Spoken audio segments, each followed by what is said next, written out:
inama ya mbere. La première conseil, commencez par apprendre l'alphabet et la bonne prononciation.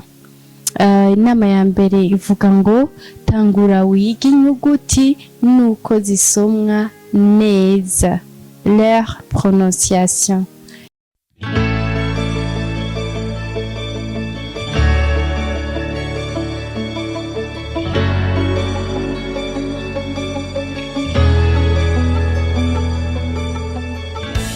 Salut à tous, bienvenue sur Apogee Star University. Je m'appelle Tuyisenge Nadia Beki.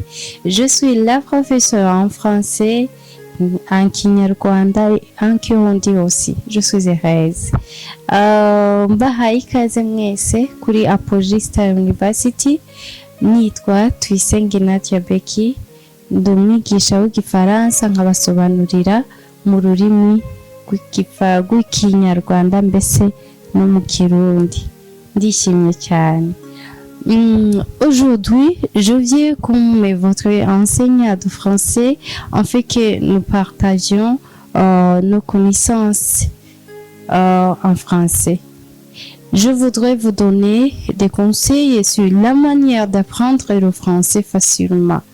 Nari kuvuga ko ngarutse nk'umwigisha w'igifaransa mbese nkabasobanurira mu rurimi rw'ikinyarwanda mbese no mu Kirundi, inje kubasangiza ubumenyi mfise kugira ngo umenye igifaransa bitagoranye mu buryo bworoheje, mbese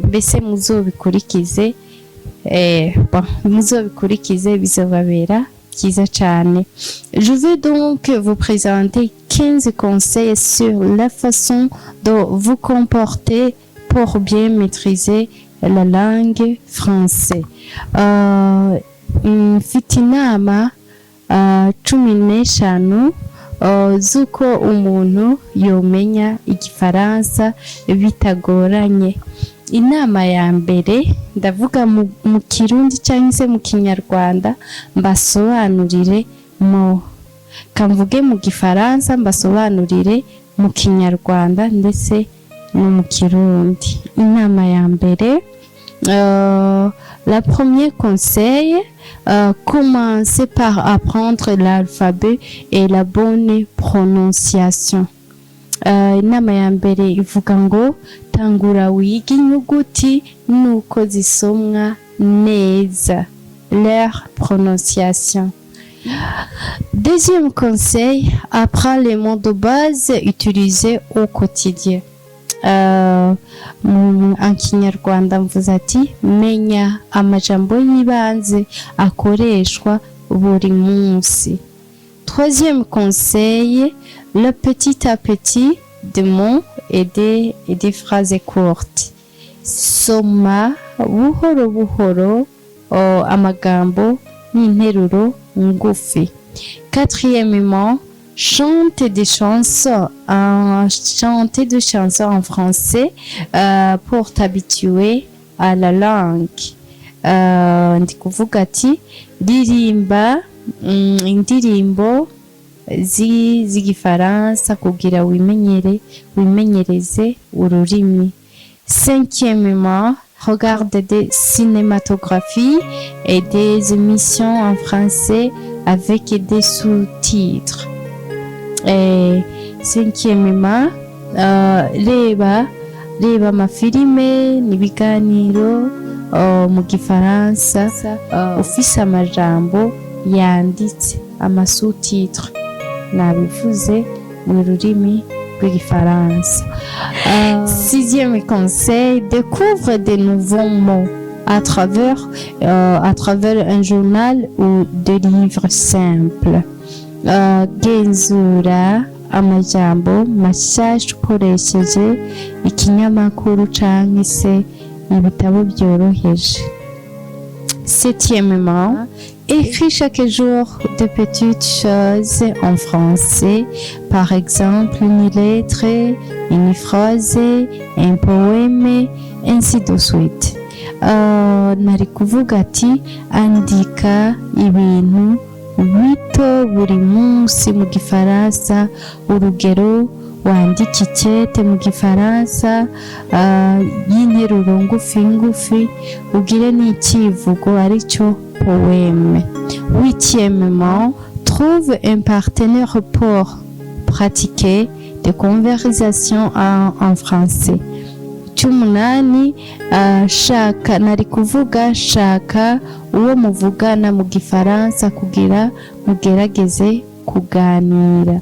Neuvièmement, utilise des cartes mémoire et des chansons pour mémoriser rapidement. Nari kuvuga ati koresha flashcard n'indirimbo kugira wibuke amagambo yihuta mu rurimi rw'igifaransa. Dixièmement, mets ton téléphone en français pour t'habituer à la langue. Nari kuvuga ati hindura telefone yawe mu gifaransa kugira wimenyere, uhindure parametre zije mu gifaransa, wimenyereze igifaransa no kukibona muri telefone. Onzièmement, utilise des applications d'apprentissage comme Duolingo, Memorise, ainsi de suite. Nari kuvuga ati koresha ama application yo kwiga indimi nka Duolingo na Memorise n'izindi, tuzoza turazibohereza uko tuzibonye zobafasha. Douzièmement, demande à un professeur ou une amie de te corriger quand tu apprends ou parler. Saba umwigisha cyangwa se inshuti kugukosora igihe wiyigisha kuvuga canke wiyigisha kumenya kuvuga igifaransa.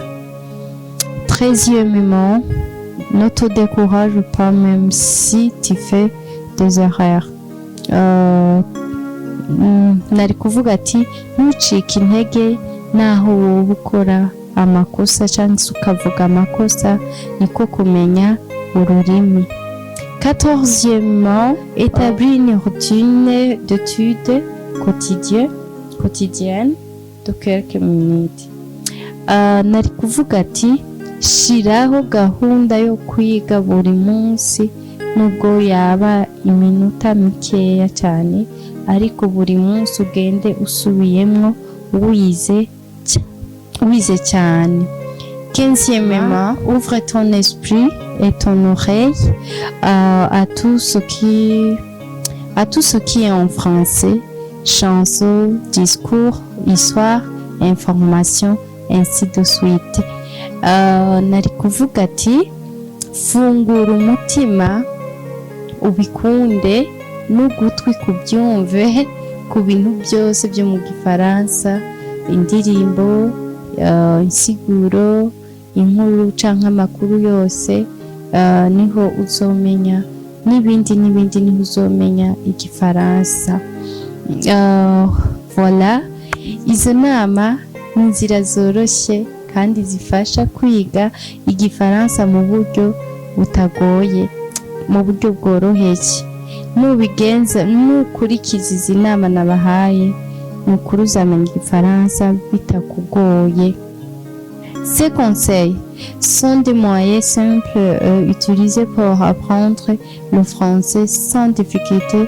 Révisez les leçons que nous vous donnons et vous me connaîtrez. Merci.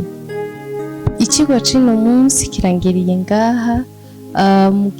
Niba mwakunze izi mpanuro ndabahaye kugira ngo mumenye igifaransa, mudushigikire, mukore subscribe, like, share ndetse na comment, kambivuge mu rurimi rw'igifaransa naho.